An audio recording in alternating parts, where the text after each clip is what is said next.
Hey guys, welcome back to my channel, or welcome to my channel if you're new. My name is Blair. So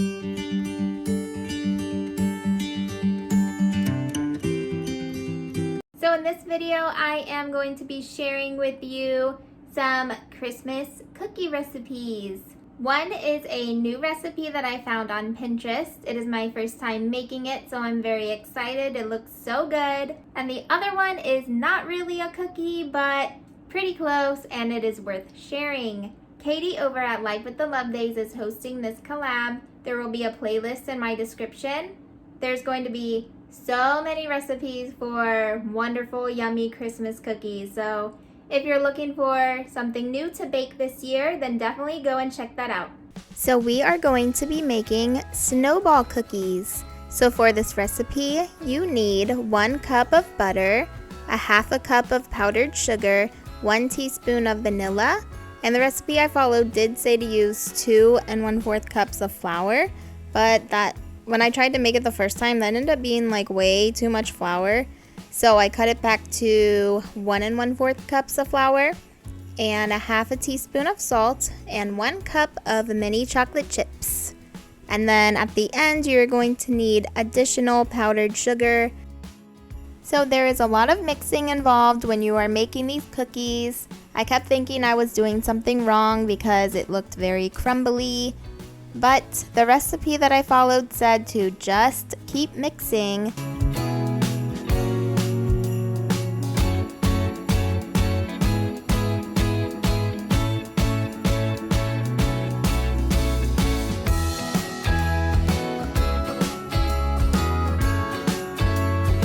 I mixed this for almost 10 minutes until it finally started to thicken up like it's supposed to, and then you add your chocolate chips.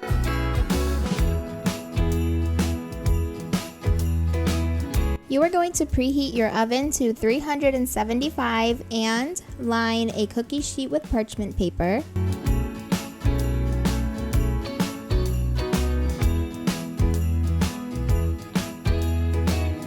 And then you are going to scoop 1 tablespoon of dough and roll it into a ball.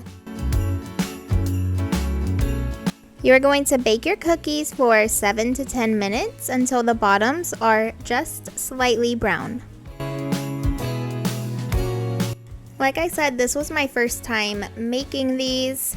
The recipe that I followed said to let them cool for just like a minute and then roll them in powdered sugar. But the second time I made these, I found that it worked a lot better after you let them cool completely, because they kind of kept falling apart when I was powdering them, as you can see. They did not do this once they were completely cooled down. And these were so delicious. I have made these like 3 times already, and they are definitely a hit with everybody in the house. They were really good warm, and they're really good after they've been in the refrigerator too.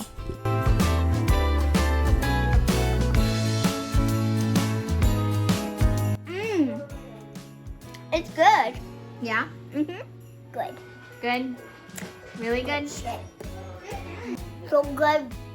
Okay, next we are going to be making what I have seen been called Christmas crack.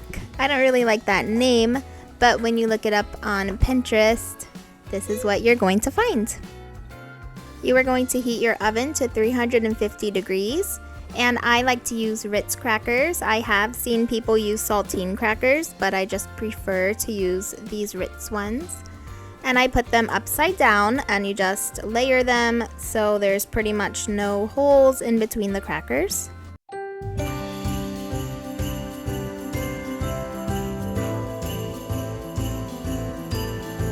Next, you are going to melt half a cup of butter and 1 cup of brown sugar on medium heat until boiling, and you're going to boil it for 1 minute while stirring while it gets nice and thick.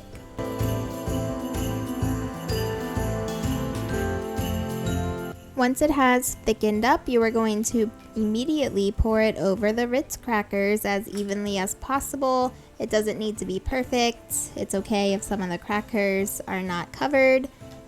And you can use a spatula to kind of spread it out. You're going to bake this for 5 minutes and then take it out and let it sit for 3 minutes.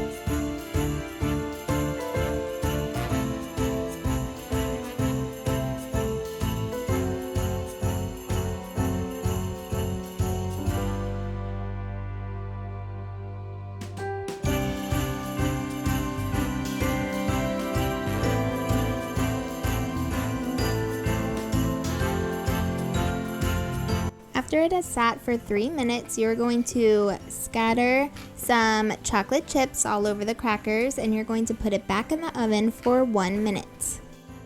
After 1 minute, you're going to use a spatula and spread the chocolate out.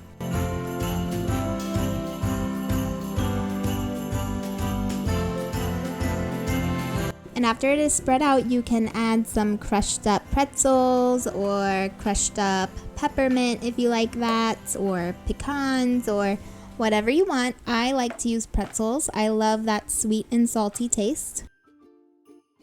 You're going to let it cool at room temperature and then put it into the refrigerator for a while. And then when you take it out, you can cut it into pieces, or I just break it up into pieces, and that is it. This seriously will last like 1 or 2 days in my house. It is so good. My whole family really enjoys it. I like to make it on Thanksgiving and Christmas. It is super, super easy. We all really, really love it. My mom did ask me if I would make it for her for Christmas too. I hope that you guys enjoyed this video. I hope that I gave you some ideas for some yummy recipes. Make sure you go and check out Katie's channel at Life with the Lovedays, and make sure you check out the awesome playlist that we have in my description. Thank you so much for watching, guys. I'll see you next time. Bye!